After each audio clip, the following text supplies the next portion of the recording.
Start that theme song.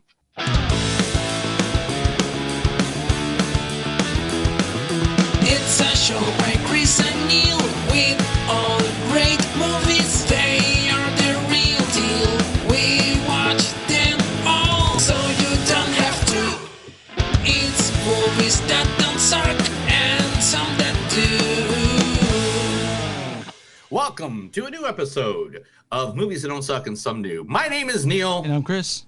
And today we are going to cover two movies that are out there in the viewing world for all of us to watch, endure, take in, and, eat some popcorn, drink some pops, or some beers, or, some hard whiskey. It just matters how your day is going. Yeah. First movie that we are going to cover is a movie that just was released September 3rd on Netflix, starring the greatest man, the greatest bat of all times, Michael Keaton. Before I go any farther, Travis, please stop talking about your near-death experience on the Staten Island ferry, okay? That white light shit, that just scares people. That's not what the beyond means.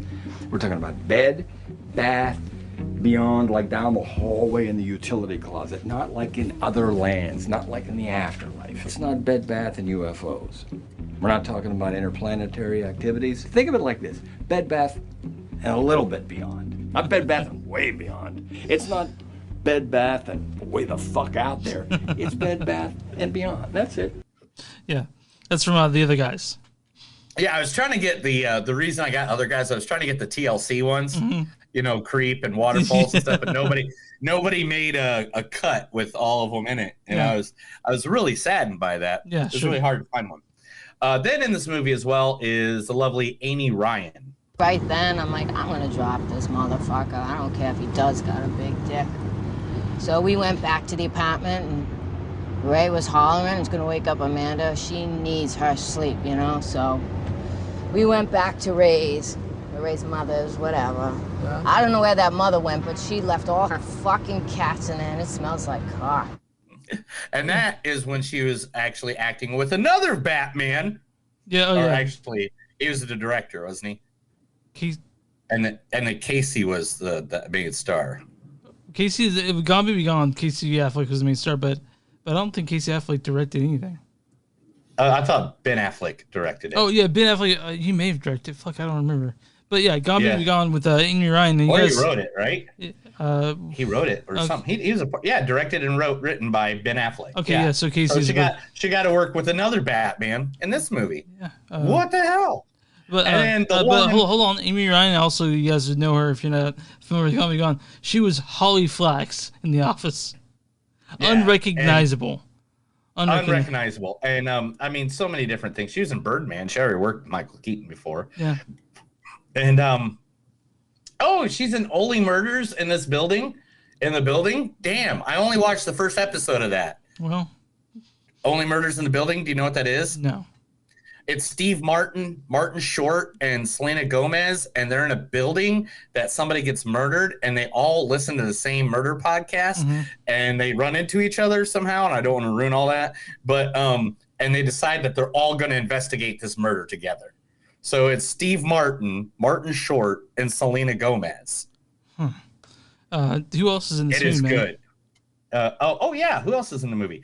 I think they call him the Tooch.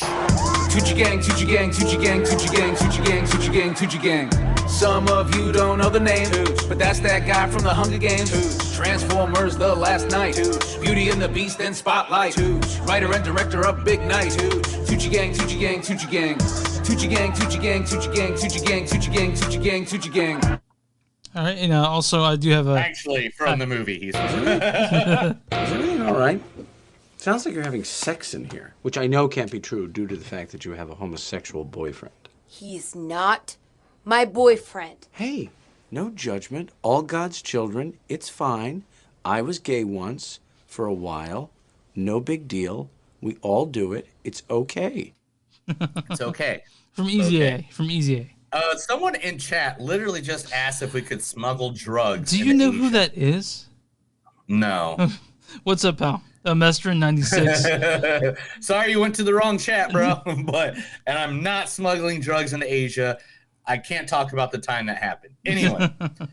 And did I put anybody else, or is that everybody I put for that movie? That's yeah, it was. So the movie that we're talking about here, the first movie we'll review is Worth, talking about 9/11 and behind the politics of it, I should say. Now, the second movie, it's big, it's sexy. Yeah. Oh my gosh, it touches me in spots that, believe me, I have been studying on this sim for like literally 48 hours since I saw it. First starring Sim-Yu Lee. Sim-Yu Lee Kim. It says Sim-Yu Lee here. Sorry. Sim-Yu Lee. Hold on. You're right. All right. Sim-Yu Lee. Okay. It's called a dongjin. You're right. Sim-Yu Lee. I'm stupid. It's called a dongjin. Is that prison slang? No, it's Korean. So dong means poop, and jin means needle. So like a poop needle. It's the same as a wedgie. Okay, I'm picturing a wedgie, but I feel like you would have to work very hard to get to the point of penetration. There's no penetration. It's just a prank that Korean kids like to do. That's from Kid's Convenience Store. You guys can watch it on Netflix if you're not in Canada. It's a great show. It's fucking hilarious. You seen it? I never saw it until like I got that clip, and then I watched that episode, and funny, I watched the next episode. It's funny, yeah. So it's a good show. Yeah. So he says sorry, it was the wrong check. We are not going to help him smuggle drugs in Asia. I feel sorry about that. I feel very sorry about that.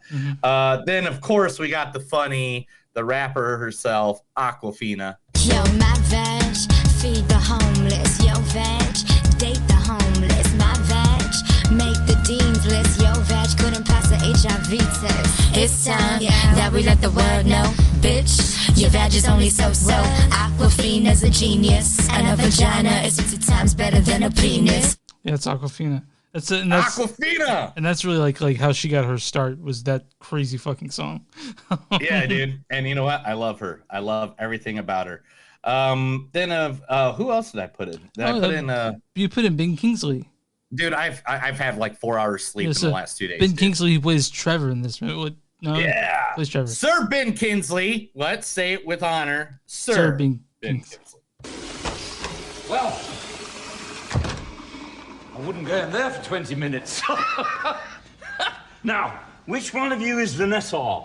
That's me. Ah, Nessie. Did you know that fortune cookies aren't even Chinese? There's some guy over here. They're made by Americans based on a Japanese recipe. Yeah. So, what kind of beer is that? Like, is it just regular ass beer? Is it like? It's Lucky Buddha. It is actually from China. Okay, cool. It is from the Shandong Yangqing Brewery Company in Hongqiu Baizing, Wangxing District in Shandong, China. Okay, cool. Good job. Yeah. Good job. Well, I've been listening to a lot of Asian influence things in the last we mentioned this 24. movie, right? Shang-Chi. Oh, yeah. Yeah, we should probably say, I am so out of it today. I'm sorry. Shang-Chi and the Legend of the Ten Rings, which I'm going to have my comments about that later on. What? The Legend, okay. Of the Ten Rings. Okay, gotcha. Because I don't even want to start now. Because if I start now, it's not going to end. You can visit online, moviesdon'tsuck.net. We're on Facebook at facebook.com/moviesdon'tsuck podcast. We're on Twitter at NTS Podcast. Or on Instagram at NTS Podcast. If you want to send us an old-fashioned email, go ahead, write it up, spank on the bottom, send the info at moviesdon'tsuck.net. We're also on all streaming platforms. If you guys are listening to us wherever, if you're listening to us on YouTube, go subscribe. Or watching on Facebook, go ahead and hit that like button. If you're watching on Twitch, did you subscribe on Twitch? Does that happen? You can, you subscribe on Twitch, like us on Twitch, touch me on Twitch, chat with us on Twitch. We have Patreon, Patreon.com/moviesdon'tsuck. You can definitely get your hands together. Do the fuck, what was that called? That's not important.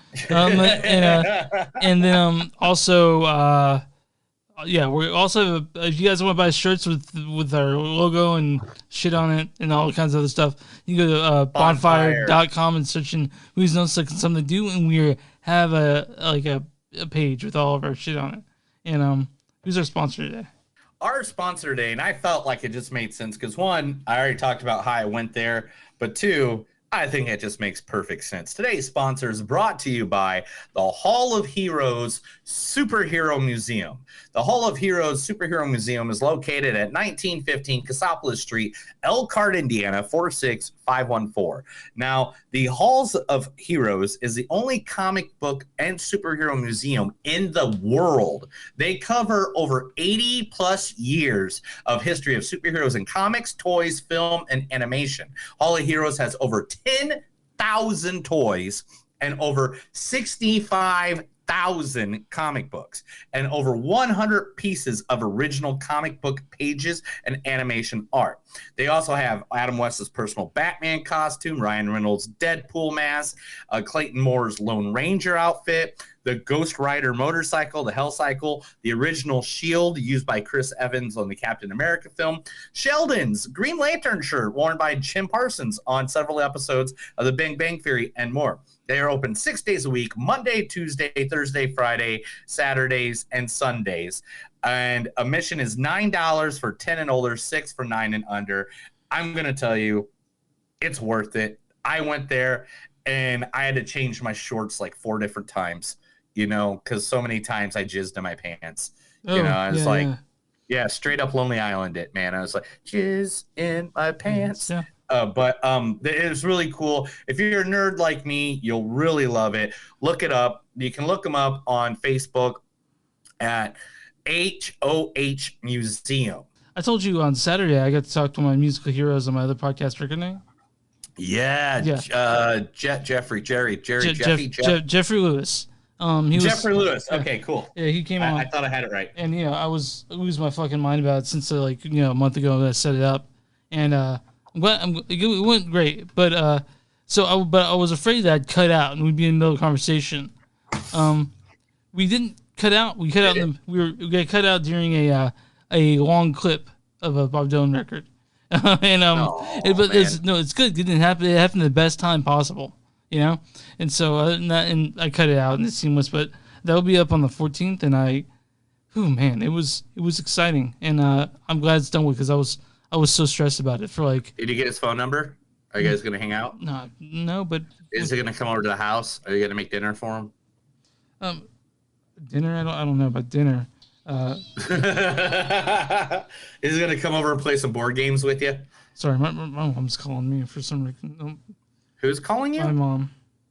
Oh, answer it on air. Yes, definitely answer the phone call. Put her on speakerphone. No. I'm putting my mom on speakerphone, but I'm going to see that everything is okay because. Does she not know that you record 6:30s on Thursday? No one knows besides my wife and my brother. Like, no one knows. That's true. Which your brother's probably watching right now. Hey, brother, if you're watching, give us a wave. Say hi in chat. Anyway, But yeah, other than that, my week's been fine. Just just working and shit. And then, excuse me, he's working. Sorry. Yeah, I since let's see, I went to Rocklahoma, which is a big concert, of course. The first night was all right. Sound problems with 2 bands. I'm not going to point them out too much, but because I don't want to say it was the band's fault, because I don't think it was. I've seen both of those bands several times. But winner of Friday night, though, man, fucking grandson. Oh, for him to come out on a stage in Oklahoma and say, hey, guys, I just want you all to know I'm vaccinated. I'm a liberal. I believe in climate change, and I'm Jew. Yay! And some guy winged a beer bottle at him, like an aluminum beer bottle. Yeah. And he's like, aha, you missed. But anyway, his set was fucking ridiculously awesome. Second day, we go to show up, right? And I guess it stormed. Yeah. And they kicked everybody out. All 20,000 fans. Kicked them out of the concert. Wow. And then they start letting everybody in, and they started letting the bands go in order that they were going. So we missed bands like John 5, who I really wanted to see live. I missed him because he was playing while we're in line to get back in the thing. So that really sucked. But, it finally, by the time we got in there, Anthrax did a good job. Falling in Reverse. If you have not heard this band, literally go listen to their shit. Them live was ridiculous. Slipknot ended up the night or was supposed to end the night, but then Butcher Babies ended the night on a second stage, and they did great as well. Sunday, went to a wrestling pay-per-view at AMC Theaters with a guy and got totally shit-faced. It was great. It was awesome. Mm-hmm. I mean, it was good. I mean, on Saturday I did shrooms, but like Sunday, it was like, you know, we drank and watched wrestling and met some guys that they were really cool people, had a great time, good pro wrestling event. And if I had a pro wrestling podcast, which I'm working on, I'd go more into the details of that. Okay. So what about you showed me a picture of a dog that you saw? Yes, the last 20. So I got home from Shang-Chi last night, right about 8:30, and my neighbors had a dog that is a pit bull, like your dog, like Hugo. Yeah, sure. And they're like, hey, we found this dog. We can't take care of it. We know you have a lot of room at your place or stuff like that. Because I guess they're living with their mom or something. I don't know. Yeah, sure. Yeah, you know, and can you help him until he finds a home? And I was like, sure. So we took him in last night, and I don't think he was owned by a family. I think he was owned by like a transient person. Yeah. Because like he's used to people. Yeah. Like he's really nice. Yeah. Like the dog. friendliest dog ever. Really sweet. Yeah. But no chip. We took him to a place today. He has no chip. He has no. I mean, he still has all his man parts. So you know he's not owned by someone because they usually take rid of those right away. But he's super nice. He's sitting like right outside this window. You might hear him howl every now and then because I'm not out there. Yeah. But like literally, when he's not next to someone, is the only time he gets sad or frustrated. Oh. And now, how does he get along with your pup? With who? Well, our other pup is not here. We took him over to the mother-in-law. Yeah, you got to. I mean, he's a much bigger dog. Yeah. And if they get to it, and my dog gets excited around other dogs, I can't. You don't want to know what, like, you don't want to have to, like, yeah, I got you. Yeah.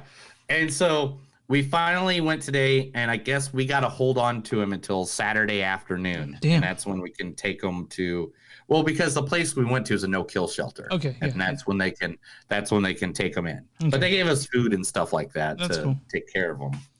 And I was like, all right, I guess I'm not sleeping for the next 3 days. Like if I take my hat off, you could see the bags under my eyes, like hardcore. Like I have not slept well because I've been trying to help this poor dog out, and I don't want to, fuck it all up. I got you, man. I guess that's all that's happened since last time we spoke, right? Yeah, dude. Let's fucking talk some movies. All right, let's talk Worth. Released I guess Netflix September 3rd.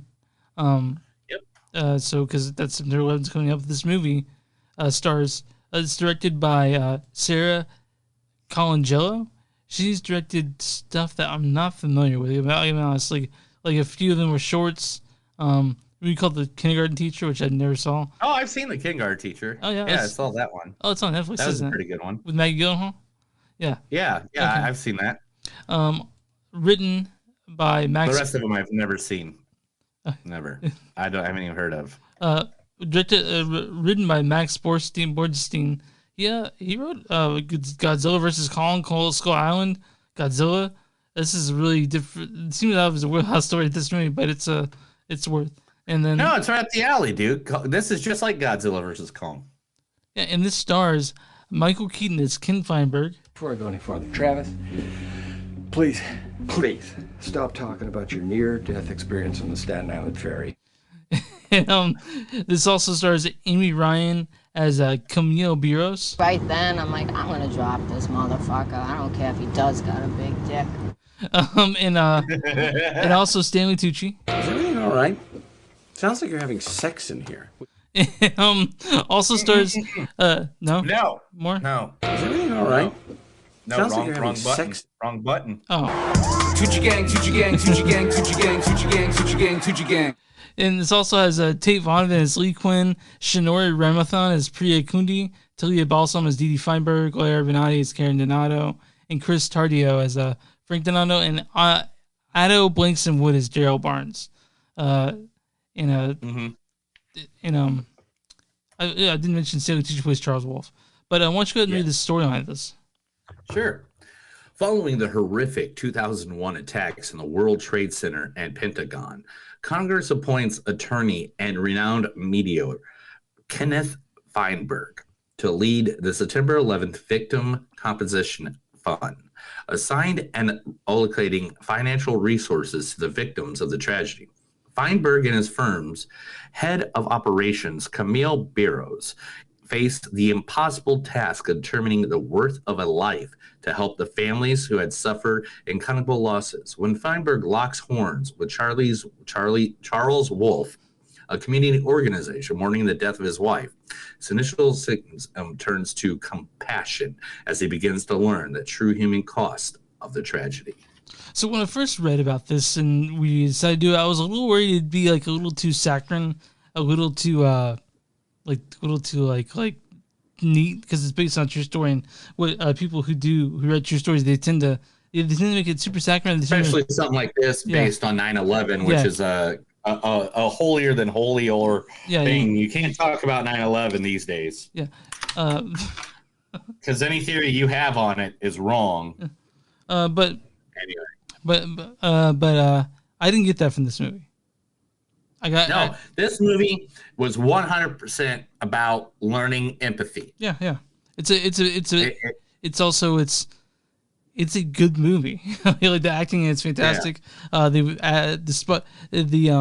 storylines. I mean the way this is shot, the way everything about it really. Well, no, I'm going to disagree with you on one point, and that's the cinematography. Uh-huh. Oh, nothing. Because the cinematography in this movie, there's really good cinematography in this movie. And then there's like really shitty cinematography in this movie. It was really weird because there's like one scene I'm trying to remember where Michael Keaton, the way they filmed it was like the camera was like right here. Mm-hmm. It was like up against his face. Yeah. And I was like, all right, that's a weird angle. I mean, I like Michael Keaton. He's a good looking dude. But man, that's a little close to the Keaton there, bro. But cinematography was lit off. It was cool. But Keaton did change. You have an idea what Keaton the way he talks, and he changed up his voice where they did a little New York accent. Let's be honest. The whole movie just set up the 5 minutes that Mark Maron talked. And that was it. You on the phone? Yeah. I didn't. I heard that voice. That's like, that's Mark Maron. Are we going to see him? No, they never showed him. Yeah, Mark Maron plays Bart Cuthbert, but you don't ever see. I mean, I could hear Mark Maron on the phone, but it definitely wasn't. Definitely was on the screen. But But I'm glad. I'm glad Mark Maron's getting a lot of work lately. Yeah, I think his show Maron really showed his chops, and then of course sort of Trust, which we both really enjoyed. But yeah, this movie. It sounds like it's gonna be really dry, but it's not at all. It's a drama. But no. It's really good, and the reason it's really good is because of Keaton, Ryan, and I can't remember that last guy's name. Tucci. Oh, Tucci gang. Yeah, Stanley Tucci. Yeah. Anyway, but Tucci, Keaton, Ryan, when they shared screen, I wish I would have got more scenes with Ryan and Keaton. Yeah. Like, I wish there had been more scenes because the two of them playing off each other was fucking phenomenal. Yeah, they were good. It was Keaton off of Tucci was phenomenal. Like, even when they're button heads and when they're not so much button heads later, like, I was a real big fan of this movie. It does have its slow parts, which you would think, because this is talking about the tragedy of 9/11 and trying to compensate the survivors or the families of the people fallen in that horrific tragedy. And I'm not going to go into the conspiracy theories or my theories or anything like that about 9/11. We're not going to do that here because it's literally 2 days away.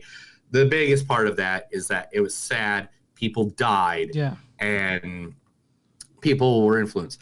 One person I was weird not to see in this movie was Pete Davidson. Oh, you think he should have been part of it because of the thing that happened? Because his father was literally one of the firefighters that died. But I guess he's way too old to play himself at that age. Yeah. I guess that'd be a thing. Yeah. Pete Davidson's father died in the 9/11 attacks. He was one of the people in the towers as it collapsed. Yeah, and, one of the firefighters. Yeah, it's firefighters. And, after 9/11, you and I are both old enough to remember what it was like before and after. Yeah. I was working as a manager at Denny's. Okay. When it happened? And when the day it happened. Yeah. And I was almost 21. I was turning 21 that year. And nobody came in that morning. Normal, 5 a.m., 6 a.m., all that. But then after 8 a.m., it was just like a ghost town. Yeah. And that was unheard of. And then all of a sudden, where we were on the hill, next to us, there's a gas station. And that gas station all of a sudden got a line for like a mile and a half down the road. Yeah, people were getting the fuck out of Dodge. And we're just like, what the F is happening here? Yeah, and some guy came in and said, haven't you not heard about the terrorist attack? And we're like, what? He goes, it's on the news. And so we literally took the TV combo VHS player that we had in the back for training purposes out the front, and used a coat hanger for an antenna and turned on the news to find out everything that was happening. And it was wow. So I was in the sophomore in high school. I remember I was in geometry class, the first class of the day, and my teacher got a call on his phone. And he answered it, and he hung up, and we went for our date. And they get in the hallway, and everyone's talking about what happened. They were saying there was an attack on the Twin Towers in New York, right? And I got to my English class, and that was on television. And I remember all of us were watching as both towers fell. And for the rest of the week at school, all we did was watch TV, because a lot of people, historic. A lot of people were scared. A lot of people left town. They didn't because you didn't know what. What's tomorrow gonna look like? What's the day after that gonna look like? You didn't know, and so we went to school, watched TV for a week, and then we didn't know if there was gonna be more attacks. We didn't know what was happening. We didn't know if we were safe, as a country, and so after that, and then last week or a couple weeks ago, we pulled all of our troops out of Afghanistan. It took 20 years for us to fight a failed war. and wow. Yeah, but you and I both remember pre and post. It happened and we were pretty young when it happened. So it's fucking crazy. I remember what it was like before, I remember what it was like after, and everything changed that day, Yeah, I did. And I the hardest part is, I'm from Indiana. You lived in Texas at the time, right? Yeah, I lived in Texas. Yeah. So we only got the back half of the back half. You know what I mean? We didn't live in New York. We didn't live on the East Coast. Yeah, we were very far removed to where it happened. Yeah. But still, people that I knew were, because they lost people there. Mm-hmm. I didn't lose anybody there, but anyway, going back to the movie itself. It deals with, like you said, it deals with, the title of it's great because it just explains in the opening scene. The opening scene of this thing really gives you an idea of what it's going to be about. But it takes place in the college classroom, and I was really I thought I'd be bored. I thought it'd be too dry, but it's not that at all. It's really interesting. No. I thought they did a really good job. It's got emotion in it, and it's not cheap emotion. It's emotion that's genuine. You know what I mean? You expect a movie like this to have some cheap emotion, or they're gonna get you the parts where it hurts the most. But no, this one has some really interesting stories. And Michael Keaton's character and the way he portrays him, you can see the empathy building. Yeah, you know what I'm saying? You can see what's coming up, what's gonna happen, and emotionally at least. And to me, that was one of the best parts of the entire movie, was just the fact that him emotionally growing is exactly what we needed in this movie, and it was all you can see all the influences from everyone around him. Tate Donovan playing kind of like an asshole character. Yeah. Yeah. You know, was literally like was another piece of the puzzle. Like, it's just Stanley Tucci, he inhabits every role he plays. Like he's that person. So it was really great to see him like just do his thing. I like Tucci. I've liked him. I think in everything I've seen him in. You know,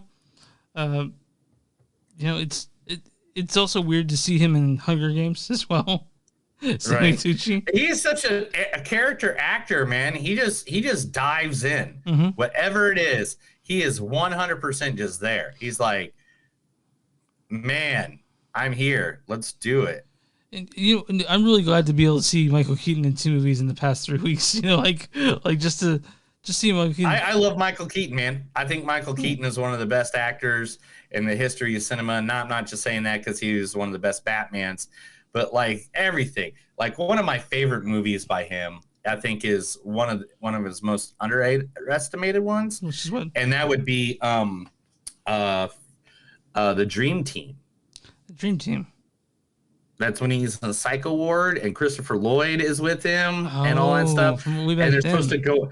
Yeah, they were going out on a day pass to go watch a baseball game or something, and like the driver gets killed, and so it's all them and their craziness, like embarking across the city of New York, and it's great.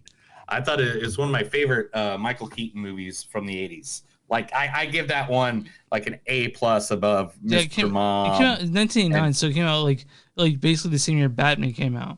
You know, 1990, 1989, 89. Oh wow, yeah. Maybe it did. I swore I saw it before Batman, but you know, I mean, it's possible you saw it after Batman. Who knows? Yeah, Michael Keaton, he's a national treasure, and I just want to see him in everything. Like if he's in every movie from now on, I'm totally fine with that. Yeah, I'm fine. I'm fine. Yeah, I love him. I forgot he was in the Travel to Chicago 7, and now I'm remembering him. I remember that. Dude, I remember in everything he's in because he's fucking Michael goddamn Keaton. Fine. He's a fucking treasure. All right. Let's give some quotes so we can get our ratings. Okay. My beautiful boy was burned alive because of them. Now think about that. Where are you from? I was raised in Wichita. Kansas. Farm boy. I did that one for you, Kansas boy. You guys need to remember that I'm not from Kansas, so I don't really have that super pride. I mean, you're in Kansas now, motherfucker. You're part of Wizard of the Oz. Shut the fuck up, Dorothy. Anyway, corporate bailout. Christ's sakes, what you calling it? Charity? Sooner or later, someone is going to do the vulgar work of writing down the numbers. When was the last time I took on something I couldn't handle? I do not wish the job that you have on my own worst enemy. This is raw. Those are not lawyers out there. Good, because I hate lawyers. My son was a firefighter and his life worth as much as a pencil-pushing Wall Street broker. It's not like I don't care. I care. How could you not care? That's why I'm here. When the law said we could sue 2 airlines out of business, Congress rewrote the law like that in a day. Why? Because big corporations asked them to. Why are not the bridge is I wrote something that I can't read. Dude, you should see the notes I take for work. I'm like, what's that number? Is that 7 or 1 or? They're calling both numbers. Like, well, one was gonna be right. You know. We spent 11 days next to the bedside of a stranger while our son died. Are you trying to win? No, I'm trying to do what's right. You're Robin Hood with one problem at a time. I called the president. Let's get drunk. No, let's get drunk with the president. And that's it. That's all I got. So, my score on Worth is a 4.1. I really enjoyed this movie. It grew on me. Like overnight, I watched it yesterday, or I watched it Tuesday, and overnight this movie grew on me. Like it's the one that stuck with me big time because I don't know. I tend to compartmentalize things, and for some reason I hate to do this, but also all media I consume, I think about pre and post 9/11, and I'm just not at that point where I don't have to do that. But for a long time, whether the music or movies, I tend to separate between pre and post 9/11. But here it was non-existent. I do that because I knew what it was about. But Worth, I gave it 4.1. The acting is fantastic. I fucking love every scene with Keaton. I love every scene with Tucci and Amy Ryan. She's great. And so to have a movie that's so full of Michael Keaton is really nice. So 4.1 for me. What's yours? 3.9. Okay. And the reason being is the cinematography, and it kind of like it went back and forth, and I don't blame anybody but the director on that one. And maybe it's because she's new at the game, I don't know. Yeah. And the other was like there's some long bits in it that kind of got drawn out that I think they needed to concentrate on something else. Like if they concentrated more on Amy Ryan's character and Tucci's character, even though I know they're trying to be historically accurate. But again, I think it's going to be hard for us to get to, how some movies are like, well, this didn't actually happen. I think we're going to have a hard time figuring out what actually happened in this movie when it comes to... Right. Yeah. And I think they fucked up by not showing the actual people at the end. Like, usually they'll be like, this is Max Feinberg. Or they're not Max Feinberg. I was thinking Max Weinberg. This is They said Max Weinberg, like from like E Street Band. Max Weinberg. They didn't show. Right. They didn't show a picture of Charles Wolf or Ken Feinberg or Camille Biros because I don't know why they chose not to do that, but I wanted to see. They should have. Yeah. They should have. And this movie is. I agree. This movie is 100% not political. Like it may have to do with the government and Congress, but I think it's apolitical all the way. Like I didn't catch one way or the other. Mm-hmm. Yeah, so there are dicks, there's assholes, yeah, sure, and there's pussies, and sometimes the dicks fuck the pussies, but sometimes they also fuck the assholes. Where's that from, dude? That's like from like Team America. Yeah, that's right. Yeah, okay, thanks. All right, let's do the news. No. Oh, wait a minute. Well, no, we didn't do the guessing. So Rotten Tomatoes. If you guys don't listen to this the first time, Neil tries to guess the audience score and the critic score on Rotten Tomatoes. So we'll start out with the audience score. What do you think the audience score on this movie is? 68. 76. I was off by 9. Now the big bad mean critic score on this. 81. 78. Actually, you're pretty close. Oh, it's off by 3. I feel like it's good. That's good. The critic consensus is it isn't as hard hitting as one might expect, but Worth remains a powerfully performed and rewardingly complex dramatization of real life events. So yeah, Worth's on Netflix. If you guys want to watch it, it's definitely worth your time. You get that? Yeah, you good for news? You got a lot of news? The actual name of the book is called The Worth of Life. Well, the movie's called Worth. And movies that don't suck and some of their news. I'm about to give you news. I'm going to tell you information. If you don't like it, fuck off. You should have read your own internet page. Yeah. I've talked to a few people that say their favorite part is news because Neil picks interesting stories. So. Oh my God. I got this one fly. We had the doors open earlier because of the dogs. Yeah. Or the dog. Yeah. And stuff like that. And this fly somehow got in here and it keeps bothering me. I'm with you, man. Podcast. Their flies fucking showing everywhere. There's one that showed on the computer screen. We're like, if I touch it, though, it'd be the leave button. And I don't want to try to get rid of it. So I'm just letting it be for now. Well, I hope it dies on its own. Anyway, let's talk about a guy who I just saw this past Friday. Was it Rob Zombie? Oh, no. It wasn't. Tucci Gang. No, it wasn't Tucci. Okay. No. Rob Zombie reacts to Shang-Chi breaking his remake 2007 Halloween remake's box office record for this past weekend. Yeah. By stating it took 14 years, but it finally happened. Big Mike was knocked out of the top spot by a Kung Fu Masters. 14 years is a pretty good run. Good luck to Shang-Chi. So he wasn't a dick about it.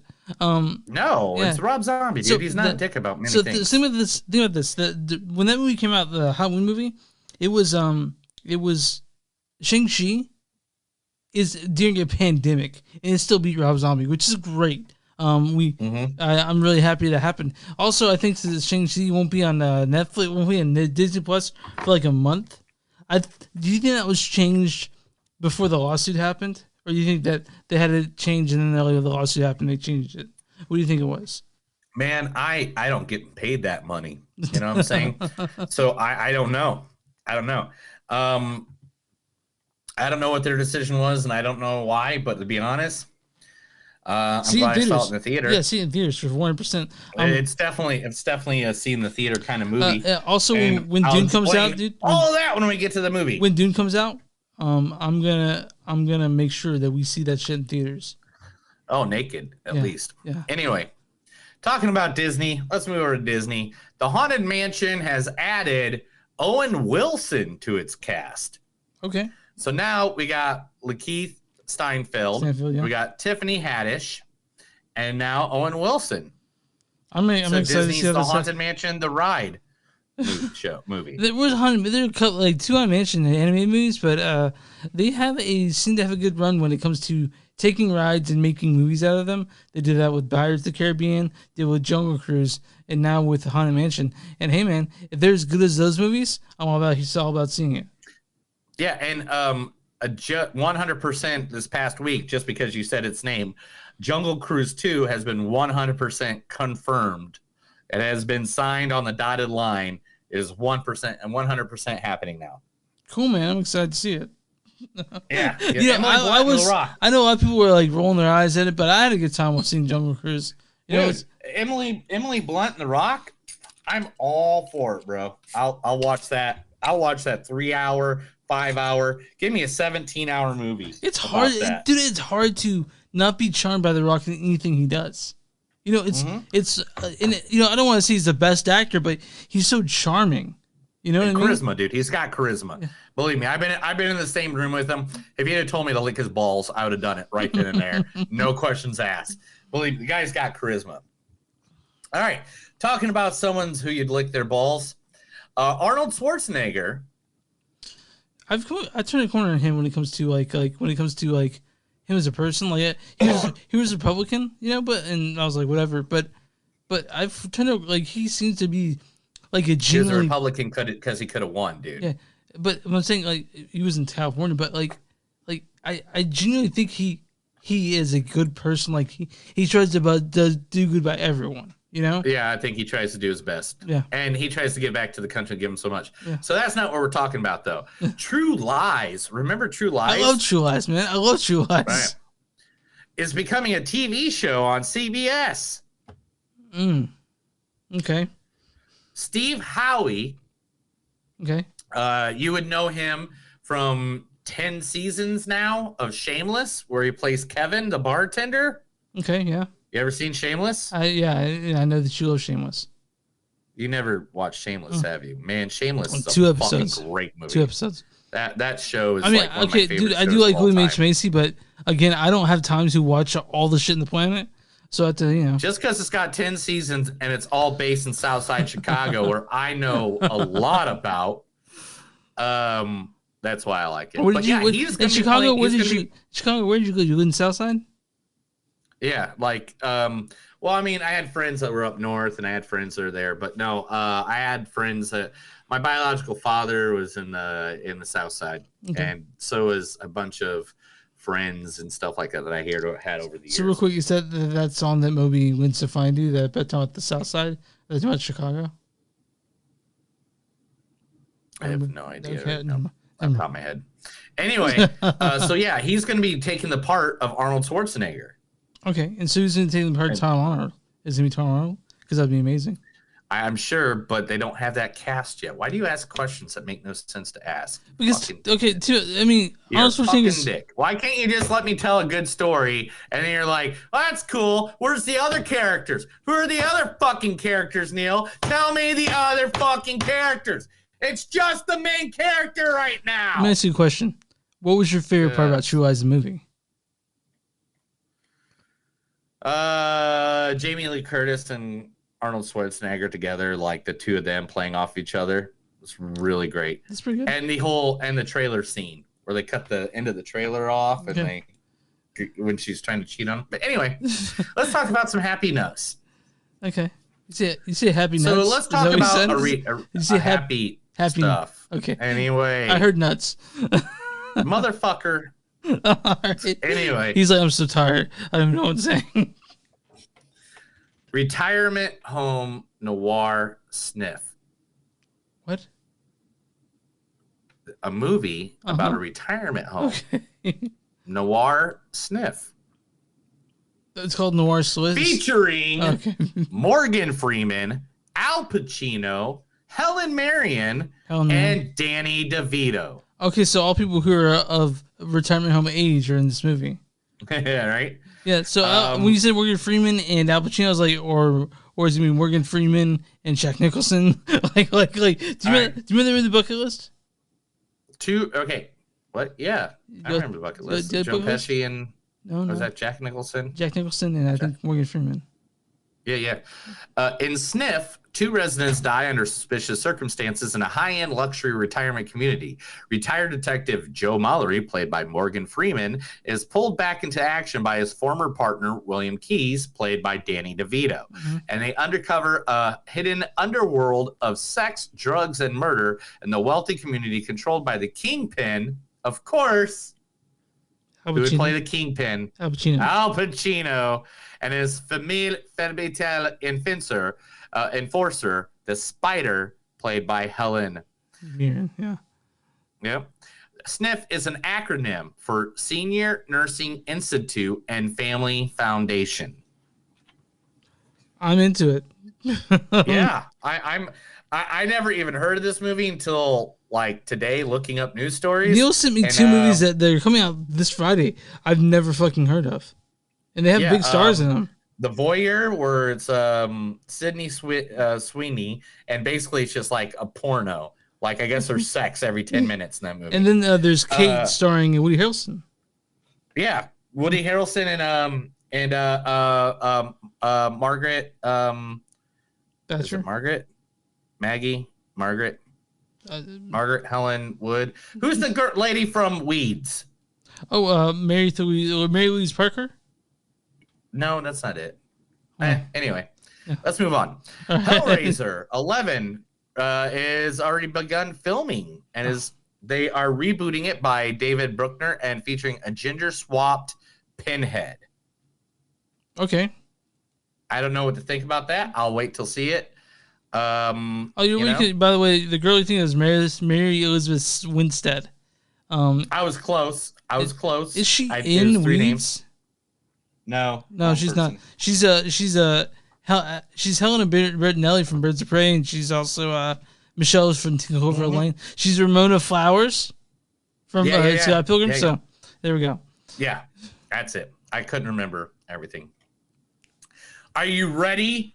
Rumble. Are you ready? John Cena. No, see, I didn't save that clip from last week. There's no John Cena. But WWE is producing a horror movie, which it'll be an interactive horror movie on Netflix called Escape the Undertaker, which will see the tag team group The New Day, including Xavier Woods, Big E, and Kofi Kingston, trying to escape like a horror mansion that is run by The Undertaker. So kind of like a Scooby-Doo choose your own adventure. You're going to do that thing where you choose your own adventure on the remote. Kind of like they did for that, what's Black Mirror, Bandersnatch. Yeah. And I can't be happier. I don't know if we can review this. I don't know how long the movie is, or I don't think what says say it's fun or not. If it's like Bandersnatch, it was like we both love Bandersnatch. It's just hard to review a game like that. Yeah. When I watched Bandersnatch with my wife, we went through every single scenario you could do. Like as we did one way, the way we did it, and then we went through every other way you could go through it. Yeah. All right. Live action Pokemon movie reportedly in development at Netflix. Didn't we see one though? That was Detective Pikachu, Yeah. but that wasn't a Pokemon movie. Okay, gotcha. That was just, I'm guessing, the battle and do all that stuff, you know? Did you play Pokemon? I'm not gonna lie, I'm not a big Pokemon person. My wife is. Okay, that makes sense. Because it's more her generation. Yeah, it wasn't my generation. And I was like more Magic the Gathering when I played card games and stuff like that. But I do like I did play Pokemon Go. I did play the games on here and there Switch, on not on Switch. Oh. I don't own a Switch. You never bought me one. It's our responsibility. You're supposed to buy me one for my birthday last year, you lying bastard. But anyway, but I did play them on I get Game Boy, I guess it was. Yeah, it was Game Boy Advance, Game Boy Color. Yeah, they had stuff like that. Game Boy was a big deal. Yeah. I did never play them on Game Boy. I did play Pokemon Snap, of course. I played the characters in Super Smash Bros. And I do have Pokemon Let's Go Eevee on my Switch, but again, it's not my favorite game. But they're fun for sure. Pokemon Go I played. It was my way to get outside, and so we go outside to basically use our phones, which I thought was kind of silly, but I did it anyway. And then ran out of Pokeballs. I'm like, well, fuck this shit. So I moved on. But I remember there are people still play. They go on. They're like, oh shit, it's Snorlax Day. Let's do this Snorlax. I'm like, yeah, I'm cool sitting here in the AC. It's fine here. So nice. All right. So anyway, the next piece of news. The Accountant. Do you remember the movie The Accountant? I never saw it, but yes, it's in it like Ben Affleck or Matt Damon or some shit. Oh yeah, great movie. Ben Affleck and Anna Kendrick and J.K. Simmons and John Breathel, Jeffrey. Can I guess what the news is going to be? Yeah, there's a sequel in development. And it's already been signed and it's on its way. Okay. With Ben Affleck and John Berthel coming back to reprise their roles. It's going to continue with the two of them getting together, or whatever, because originally he wanted The Accountant to be a 3-movie trilogy. I want to mention something real quick. This is kind of cute. Just a cute thing. So December 22nd is when Matrix Resurrections comes out. I remember when you announced that on the show when that was happening. Nice. Yeah. You actually listen to me? Of course I do, dude. I don't feel like you listen. I edit every episode, and so obviously, if you guys know this, I write the blurb where's I wrote the description for the Spotify. Yeah. You write down the information, the description for it goes on Spotify. iTunes as well, and all the other streaming platforms. And iTunes, yes. And he does a great job. It's funny as shit. Read them sometimes. But Neil never read them. Neil, the other day he took a screenshot and circled the part I got wrong because I said 13-time winner of WWE Championship and it's 16 time of John Cena. So I fixed that for him. But what I was saying is that I listen to every episode and that's why I come up with the stuff that's in there. I don't just remember it. Are you fucking okay, dude? Yeah, beer went down the wrong throat. All right. We're going to sing a song, man. Let's see if you can finish the lyrics. Okay. Butterfly in the sky. I can go twice as high. Take a look. It's in that book. Reading Rainbow. Yeah. Butterfly in the Sky documentary celebrating LeVar Burton's Reading Rainbow legacy will be coming out on PBS series. Yes. Man, I really I'm sorry, that beer went down the wrong throat. The wrong pipe or something, whatever. But yes, they are making a full documentary that follows the entire Reading Rainbow. Man, I'm choking up. I'm sorry. Did you? Choking up over this. I wanted him to be the host of Jeopardy. I don't know why they didn't have him as the replacement. It made perfect sense to have LeVar Burton, who everybody started reading in the 80s because of him. Well, LeVar Burton is a national treasure. I would have been all about him being the host, but it's something that For example, like the late night hosts, they have like Jimmy Fallon. Jimmy Fallon's gonna be Tonight Show host for fucking years. But Conan, he's like, you know what? I'm not gonna do that for the next 30 years. I'm gonna do the variety show, on HBO Max, which I can't wait, dude. Which makes sense. I love Conan O'Brien. I do. Do you like Conan? I love Conan. My wife just messaged me to tell me that they're drinking at a place called Miami Nights. So you're gonna go there after this? I guess. Yeah. Anyway. All right, let's move on. Okay. Rick and Morty. Mm-hmm. Have you seen the 2 live action comic? I just saw the one with the or commercials. No, I just saw the one. Oh my gosh. Christopher Lloyd is playing Rick in both of them. Yeah, of course. He's got to. And it's hilarious. Now, there's a campaign to get live action Rick and Morty with Christopher Lloyd playing Rick. Oh, man. I wonder how you do that. He's 105 years old. Just ask him. Okay. He's 110, right? Yeah, I would love to see a full episode with that. Just one full episode of Rick and Morty with Christopher Lloyd and whoever the kid was. Just do that one episode. I think we'd be fine with that, right? Yeah, I mean, dude, just one episode of live action Rick and Morty with them. 30 minutes. Give me 30 minutes. That's all I'm asking. 30 minutes. Yeah. That can't take more than a week to shoot. Mm-hmm.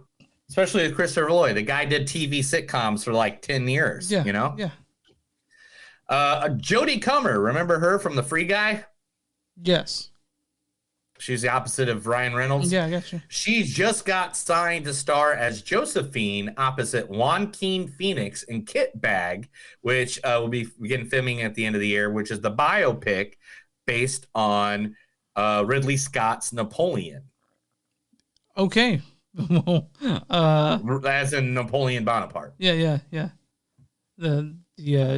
The Emperor of France. Yeah. I don't know what to say about that. Ridley Scott, Joaquin Phoenix, and Jodie Comer. All right, cool. I'll see it. That was interesting about Napoleon is that like 20 or 30 years before Napoleon happened, they had beheaded the monarchy of France, and then they appointed someone Emperor of France just like 30 years after. They're like, didn't you guys just kill people for being emperors, like for being like rulers, and then you appoint one as Napoleon? That didn't make sense to me. All right, here's the last piece of news, and then we'll move on to the last movie, which I'll take another 30 minutes of your life over. Okay. Are you ready for this? Uh-huh. There's an official Fear and Loathing in Las Vegas prequel. Who's it starring? Fear and Loathing in Aspen tells the story of Hunter S. Thompson when he ran for sheriff in Aspen, Colorado. Now, the studio has released Fear and Loathing in Aspen starring Jay Burglar from The Wannabe and Haymaker as Hunter S. Thomas, telling the true story of Thomason's run for sheriff of Aspen, Colorado. You can watch it in select theaters and VOD now. It is also available on Apple, iTunes, Google Play Movies, Vudu, Amazon. Yeah, just came out last week. The film follows the Thomason's 1970 attempt to run for sheriff of Bickton County, Colorado, set just before Thomason's 1971 novel Fear and Loathing in Las Vegas. It is the account of the local hippie-led reform movement and revolutionary freak power campaign. Nicolas Cage's son plays in it as well, and the film was written and directed by Bobby Kennedy III. I'm really surprised that we didn't hear anything about Fear and Loathing in Aspen. I think, aren't you a pretty big Hunter S. Thompson fan? Yeah, that's why I was pretty weirded out by this. I mean, I guess we could talk about it. And what do you want to? We could talk about it. Maybe we should review it, man. I mean, it is. I mean, I could go. There's so much here about it, but yeah, that exists. So let's get into the #1 movie of first broke the Labor Day weekend box office records. Hold on.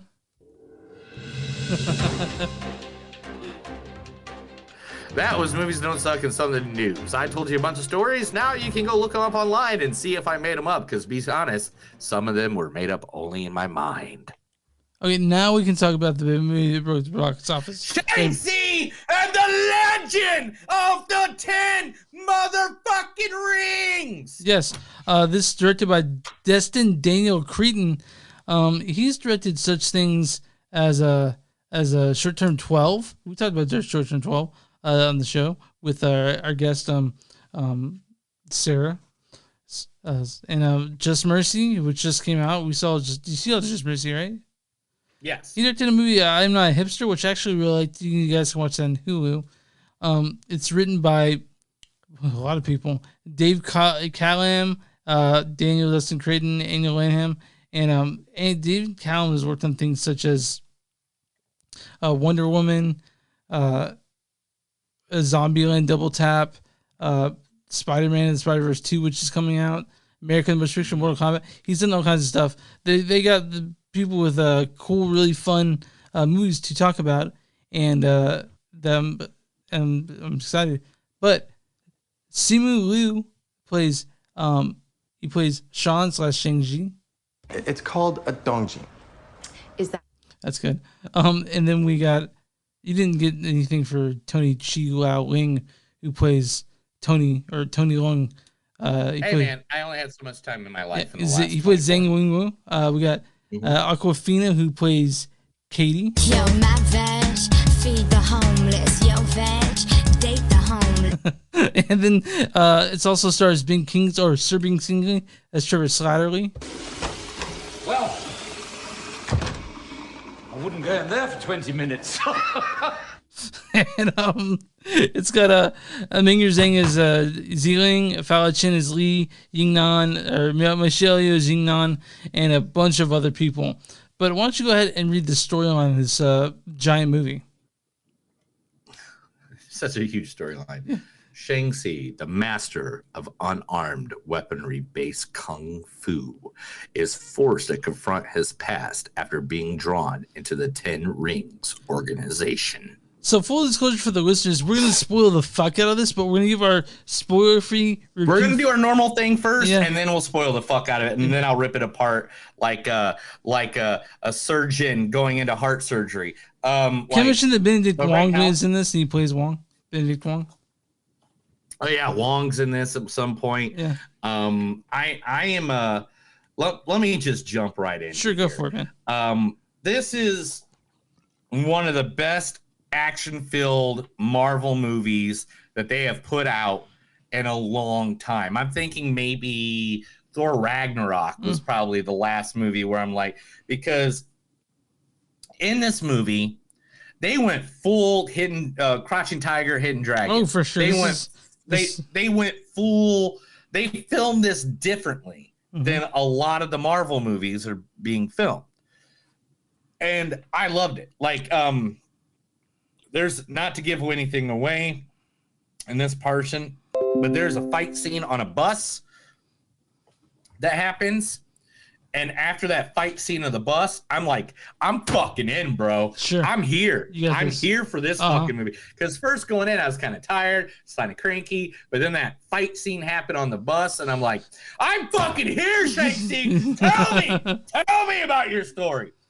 And Aquafina playing off of Simu Liu, like they played off each other like fucking like, and she didn't ruin it. You know what I'm saying? Like how sometimes comedic actors sometimes say shit and you're like, oh, now this is the part where the comedic actor. So Aquafina played Aquafina, but not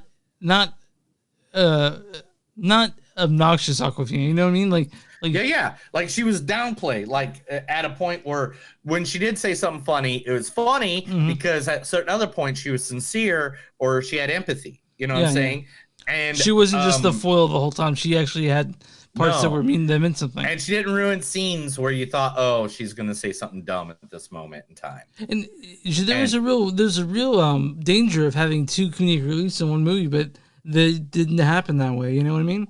Like it was they were able to balance that pretty well. The action scenes is fantastic. Like if you love John Wick, you love this movie because the fight scenes in this movie are fucking killer, dude. Like and you can tell that the people that fought in the scenes all fought. Yeah. You can tell that it was them doing it. You know what I'm saying? Like this is there was a lot of good scenes, and of course, I mean, it only slightly. I don't know. Spoiler, slight spoiler, a little bit of a spoiler, but the return of Sir Ben Kingsley It's not a spoiler, as man. Trevor Slattery. Oh my gosh! What a great, because it continues the story. Like, I sent you the picture. I don't know if you got a chance to see it. All Hail the King. Yeah, I didn't get a chance So to watch like, it. You told me about it. After Iron Man 3, because everybody was upset on how they made a mockery of the Mandarin, they're like, we need to fix that right now for all the pissed off people. So on Thor: The Dark World, there's a 15 to 14 minute short, which also has some splashes of the sexy man we know as Sam Rockwell in there too.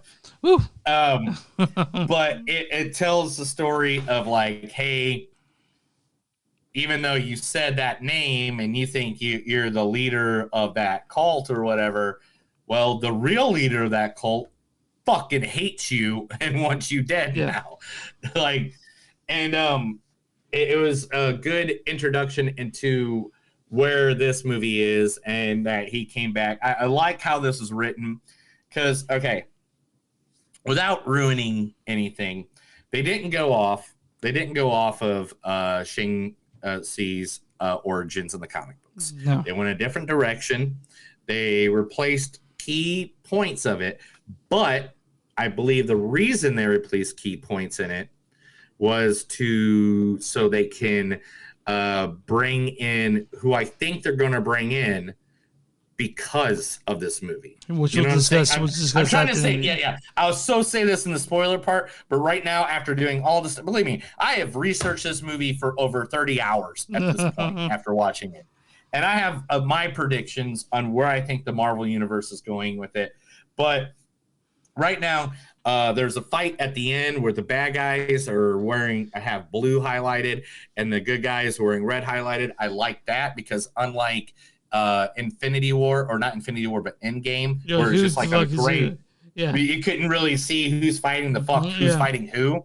But on this one, you're very clear on who is fighting who. I thought we were going to see a surprise of one of my favorite legendary characters in the Marvel Universe. Didn't happen. That character did not happen, but I still like where they went with that storyline. The story was great. I think the characters played off of each other so well. One of the things this is probably one of my top 5. But one of the things that I enjoyed about this movie is if you've never watched a Marvel movie before, you can watch this and enjoy it just as much as if you have. It's one of those movies that can stand alone, but there's a little bit you get out of it. Not once did they talk about that. There's parts in the movie where, like, the blip, as they call it now in the Marvel Universe, the snap of Thanos. It's in the background of this movie, but it's never talked about. It's never once. And that's what makes this movie kind of cool. Is that if you're not a Marvel fan, you can go into this and enjoy it just as much as if you are. Without watching the other 28 movies? Yeah, and 29 movies? I've watched so many. And I gotta be honest, I wasn't excited about this movie. I was like, well, you'll see it, but it's great. It's a good movie. Dude, I thought the cinematography in this, especially fights where they're controlling air and water. The fight scenes like in this are fantastic. Stunt coordinator needs to be nominated for something, right? Like this. Right. The fighting in this is great. It's a really, really fucking solid Marvel movie. And I mean, no. Drop that Marvel part. This is a solid movie. Oh yeah, there we go. This is like a solid movie. Because believe me, I was exhausted going into this movie after everything I've gone through the last 12 hours before I went into this movie. And then I was just like, pick the fuck up, ready to go. Oh my gosh. I went to a theater I never went to before. It's like way far away, but it's the only one that was playing the movie at the time I could go see it. Yeah. And the seats were like the most uncomfortable seats I think I've ever sat in my entire watching movie career, except for the wooden ones I used to sit in when I was like a kid. Yeah. And by any means, you cannot really punching and kicking, right? Like, okay. Yeah, exactly.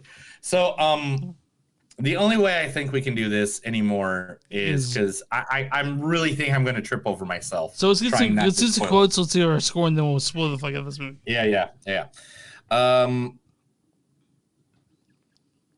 Oh, I left those powers in Falu with our dragon, of course. I am the Asian Jeff Gordon. Oh, I just start screaming the lyrics to Hotel California. The art of confusion works on stupid people really well. Are you sure you could take Funyuns to the afterlife?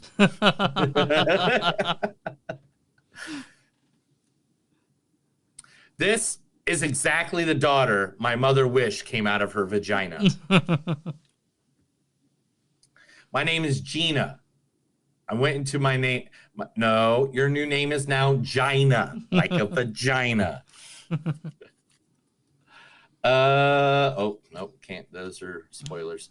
Sorry, I wrote stuff down while I was watching the movie because I saw stuff. But one was that Ryu versus Honda. Did you see that in the background? Did you see that in the background at one point? Okay, I did. As soon as I saw it, I was like, oh, is that Ryu and Honda? Yeah, I'm writing that up. Did America make you soft, son? Good for you. You found your passion and went for it. You tried crippling the U.S. government, but went for it. Yeah.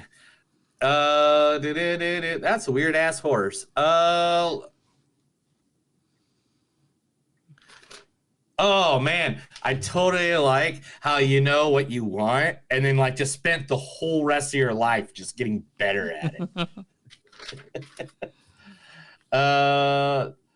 It was a dark theater, guys. A blood debt has to be paid in blood. You spent your whole life afraid. I can't read that. Okay. Aim at the sky to win or to die. 1,000 years ago and 1,000 years from now, we will always be the ones. Yeah. Okay. That's it. That's all I got. So I'll give your score first on this one. 4.1. This is one of my favorite Marvel movies. I thought it was great. I think like you, I went into this movie not being the happiest. I've read Shang-Chi comics back in the day, but I wasn't like the hugest fan. And this literally made me do like 30 hours of research. I don't know what to tell you more than that. I'm with you on 4.1. Like I can't disagree. It's a really fucking good movie. I went in not expecting much, but you can't have much more. Enjoying that movie quite a bit. It's in my top 4 Marvel movies, top 5. It's up there. Easily. It's a good movie. It's a good alone character movie. And the fact that you can watch it without being a Marvel fan, hey man, one more to you. So, all right. Chris, audience score. The audience score is 82. 98. 98 Yeah. By the audience? Jesus Christ. Thursday, the audience says Shang-Chi covers new cultural ground for the MCU without losing any of the action, comedy, and emotion Marvel movies are known for. Yeah. Now, what's the critic score on this? Well, fucking fans are that high. I'm going to say 87. 92. Holy shit! Yeah. They gave it past 90s. Yeah, All right. Critics' consensus is Shang-Chi and the Legend of the Ten Rings isn't entirely free of Marvel's familiar formula, but this exciting origin story expands the MCU in more ways than one. One of the things I want to say about this real quick is the origin story. Guys, by the way, go ahead and if you heard a review, next week we're doing Malignant and the Card Counter, and we'll see you next week. But go away because we're about to spoil the fuck out of this movie. We're going to spoil the fuck out of this movie. We're going to give it 1 fuck, 2 fuck, 3 fuck, 4 fuck, 5 fuck. Spoiler alert now. This is going to get spoiled the fuck out of because Neil has some shit to say. But Chris, let's hear what you got to say first. So the origin story, usually I'm not a fan of origin stories. This one still made it fun somehow. Yeah. The thing is, this is where it got fucking crazy and weird. Because, all right, in comics, the Mandarin, who is the main villain in this, you know, they make that Shang-Chi's father. Yeah. But in the comics, his father is Fu Manchu, which is a famous, legendary Asian person only played by white people. And everyone knows how Fu Manchu looks. Like he's got that long mustache. You know, yeah, like, that's called the Fu Manchu. Mustache. Yeah. And Christopher Lee, if you don't know, one of the greatest actors of all time, played, you know, Saruman in Lord of the Rings. Sauron, yeah. Played Count Dooku in Star Wars and stuff like that. But one of the greatest actors of all times. He played that character in movies for years. But the point was, it was supposed to be a white guy playing an Asian guy always, because you never know what he was going to be, whatever. Anyway, but instead in this one, they made the Mandarin, who is, do you know who the Mandarin's bad guy is? You know who his Batman to his Joker is? His Superman to his Lex Luthor is? It's not Iron Man, is it? It's fucking Iron Man. Okay. Yeah. Him and Iron Man have fought like over 1 million fucking times. And the reason everybody was pissed about Iron Man 3 is because he didn't really have it. We didn't have the Mandarin. Yeah. I mean, that's like giving some grease paint up, long-haired, nasty version of the Joker against Batman. You know? Yeah, it was funny. They mentioned that in this movie that Ben Kingsley was like, they're scared of an orange. You know, and so Ben Kingsley, he was obviously in Iron Man 3, and he's in this new one playing the same character. So that's cool. It's great. It was great. And all right, let's go through some shit. I know you're gonna bow your head, but just take some information in. Okay. The rings, how the father said he found them. Originally in the comics, he found them in an alien ship. And this one, he just sort of passed down through generation to generation. Yeah. And the actual rings are supposed to be rings on your hand. They're supposed to be fingers? And each one of them, instead of on the wrist or whatever they're doing with that, which I have an idea on that. Just follow me for a few seconds here. Will do. The rings, each one of them do a different ability, a different thing. Kind of like the Infinity Stone. Exactly. And that's why they took that away. Yeah. I feel like they'd want to be. Yeah. Because you're looking at open audiences that have not read comics. Yeah. Because like the rings, like one's called the Nightbringer, which creates darkness around people. One is called is a spectral ring that this called that separates people. There's a vortex ring that makes air things happen, you know, like little air bubbles or air tornadoes. Impact beam, a matter remaker, which you can rearrange matter. Ice blaster, the Mento interferior, which is a mental control one. Electrical blast one, a flame blaster, and a white light manipulator. I'll be honest, that would be a cool a video game where you start gaining these powers more as you go on. Yeah. And so that was what the Mandarin was, and not what the MCU. But again, MCU has been so good at changing. Inconsistent, man. They've been really consistent. Yeah. On changing their history and doing what needs to fill in the the gaps, everything that's going on. Are you okay? Yeah, sorry, my wife is messaging me on Are you I have it done up on my yet? other screen. Yeah, I gotcha. Yeah. So anyway, so what they are doing here, and I believe this is a spoiler section, so I'm going to throw this fucking out because this is a huge fucking spoiler. Are you ready for this? I'm ready for this. So in the movie, they said that the rings were also beckoning someone. Yeah, at the very end, if you guys stay to the post-credit scene, which why wouldn't you if you're a Marvel fan? There is a scene where Captain Marvel, Bruce Banner, and Benedict Wong were talking, and Brie Larson. Thank you, Val. Captain Marvel. Captain Marvel. They were talking, and they saw the rings were sort of calling someone. And before you didn't see Captain Marvel before that, you would think, okay, it's Captain Marvel, but it's not. Who are they beckoning? Do you think? Galactus. Is Galactus more powerful than Thanos? Yeah. Okay. Galactus eats planets for breakfast, bro. Okay. All right. And this is why. And this is going to be a spoiler. Right now, this is a spoiler inside of a spoiler inside of a spoiler. Okay. This is going to ruin fucking a lot of shit for a lot of people right now. The Eternals are going to deal with Celestians. Celestians are these people that, do you remember Guardians of the Galaxy 2? Of course I do. Yeah, with Kurt Russell? Yeah. He was a Celestian who was that impregnates planets with his powers and abilities. Yeah.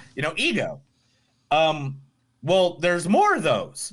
And so they don't take over the whole universe. The universe answered it with a guy who eats planets. Galactus. Okay. Yes. So in the Eternals that are coming up, they go against Celestials. And so if this thing's beckoning something and it's been on Earth for 10,000 years, yeah, he's gonna make it there. Who is it beckoning? Yeah. So the Eternals, I've seen previews for that forever. Do you think it's gonna be as big as the Avengers? Like these characters? I mean, to be honest, it's Selma Hayek, it's Kit Harington, it's fucking Angela Jolie. I mean, how could it not be? It's a fucking Kumail Nanjiani. I wasn't excited until I basically saw like the preview. It looks really good, and it's directed by the person who directed Nomadland. How can it not be good? All right, let me get some Easter eggs real quick about this fucking movie because I worked really hard on this fucking shit. Talo,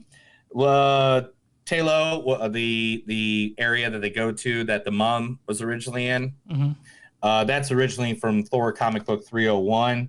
It's a dimension where all the Chinese gods, all of them live there. So it's not just the people that are there. Real quick, I don't want to not just say the lady go into Madeline and then Chloe Zhao. I want to give her props real quick. Chloe Zhao was freaking amazing in this. She's not in this. She's directing the Eternals, and I just wanted to bring that up. Yeah. I'm sorry. Yeah. I thought you said Michelle. Michelle Yao. Yeah. Sorry. That's me not hearing right.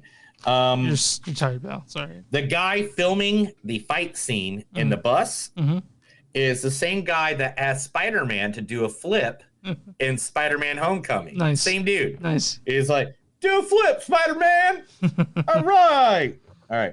Razor Fist is an important bad guy. He will return in future Marvel things. Razor Fist, the guy that had the arm. That's weird. He is a major villain. He will return.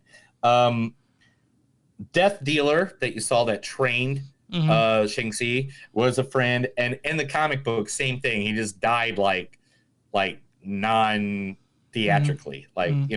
He's dead. In the comic book, Shang kills an old man. He literally does kill an old man that his father sent him to kill, and then he decides, I'm not doing this. Fuck that. Yeah. Unlike the movie where they're like, no. Of course, we saw Abomination, which was awesome. Yeah. And it's obvious that Wong's working with him. Yeah. Which will, I think, lead to the Dark Avengers or the Thunderbolts. Okay. Which is a whole, because we already have all the rest of the Thunderbolts now. Yeah. Like we have all of them. All the bad guys are in the universe. The island that they talked about or they were at is the same island from Falcon and the Winter Soldier, the TV show. Yeah, sure.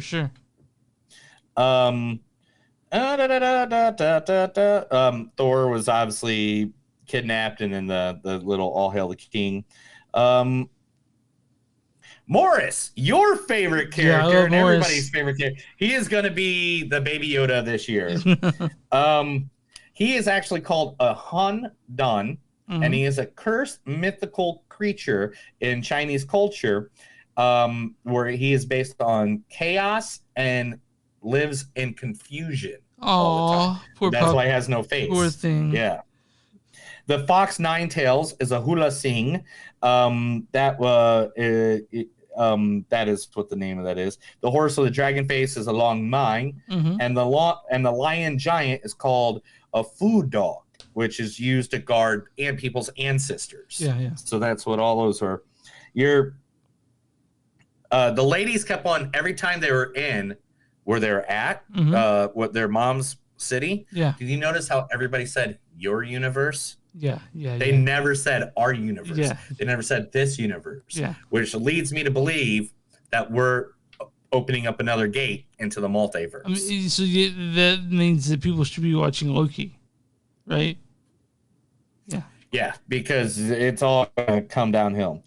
In the comic books, dragons actually came from the aliens. Yeah.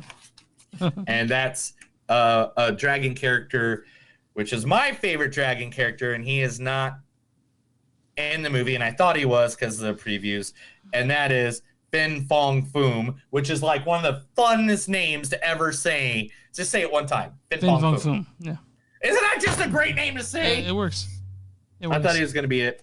The origins of Shang-Chi, I'm just going to say this because he was in this, because I want to say it because it is literally the longest name of a fucking comic book that ever exists. Are you ready? I'm ready. Marvel presents Special Marvel Edition, The Hands of Shang-Chi, the Master of Kung Fu. That's the only one. That's the only one. Yeah. And, of course, we have so much more I could say about the Mandarin. Mandarin, again, was Iron Man's #1 foe and all that stuff. But... Well, I wouldn't go in there for 20 minutes. But, be honest, I think they did a really good job. I think they're opening up the Marvel Universe for a lot more. Yeah. And to be honest, I think they did... I think going forward, hopefully it goes like this. I hope I get some good surprises in the future. Yeah, I really hope the movies they do for this is because this is, like, you know, this, a lot of people are seeing this as sort of the Black Panther for this year because it opened up a whole, it is inclusive of Asian culture. This one has a lot of it, and it's great. It's one of the best. I like this. This is one of the best Marvel movies I've seen in the past 10 years, easily. You know, like, I mean, I know you're going to say Endgame is probably your favorite, right? Which one? Infinity War Endgame? Yeah. No. What's your favorite Marvel movie? What's my favorite Marvel movie, Chris? Yeah, I asked you a hard question. Huh? Oh, wait, you have an answer. No, I want to know what my favorite Marvel movie is, Chris. Tell me what my favorite Marvel movie is. More Guardians of the Galaxy. What's yours? That's a good one. Yeah. I'd give that some props. Yeah. That's in my top 10 at least. Yeah. Man, as many times as I can fight it in my head, is this one better? Is that one better? Is that one the better one? Is it Winter Soldier? Yeah, it's Winter Soldier all day long, dude. It is. Like, I was never a huge Captain America fan until that movie, right? Like, no, even before that movie, First Avenger, yeah, like definitely made me a Captain America fan. Yeah. But Winter Soldier just like solidified it. So good. Oh my god! Like if I was a big buff, blonde-haired man with blue eyes, I would. Okay, I got blue eyes, but I'm not big and buff. Yeah, totally would do it. All right, so that was our review of Shang-Chi. Go see that in theaters, man. Legend of the Ten Rings. But next week we're doing Malignant and the Card Counter. Malignant is the HBO Max movie. If I can, let's just be 100% honest. If I can find a way to see the Card Counter, because it's very limited in my area for some reason. I'm gonna see it regardless. So I know I want to see it. It's Oscar. It's Oscar Isaacs, right? Paul Schrader, yeah. Yeah, how would I not want to see that? Tiffany Haddish. I'm a movie buff, and I like those guys. They make me feel sexy in my man parts. Okay, but we're going to see Malignant for sure. That's on HBO Max. It's a James Wan's newest horror film, not connected to the Conjuring series, so for once in their life. Look at Neil's rubbing Buddha's belly. Is that what you're doing? Okay. Yeah. That's good luck. But, yeah, we'll be seeing that next week. But, man, are you good? Yeah, visit us on I'm good. Let's get her done. Let's visit get us out on of here. moviesdon'tsuck.net. We're on Facebook at facebook.com/moviesdon'tsuck podcast. We're on Twitter at NTS Podcast. We're on Instagram at NTS Podcast. If you want to send us an email, write it up, link on the bottom, send it info moviesdon'tsuck.net. We also have a Patreon, patreon.com/moviesdon'tsuck. We are on Bonfire. Search your name, Movies Don't Suck. Something to do. You'll find shirts on it. We're all stream platforms. You watch us on Facebook. Go subscribe to watch us. I mean, I like it. If you want to watch us YouTube, subscribe.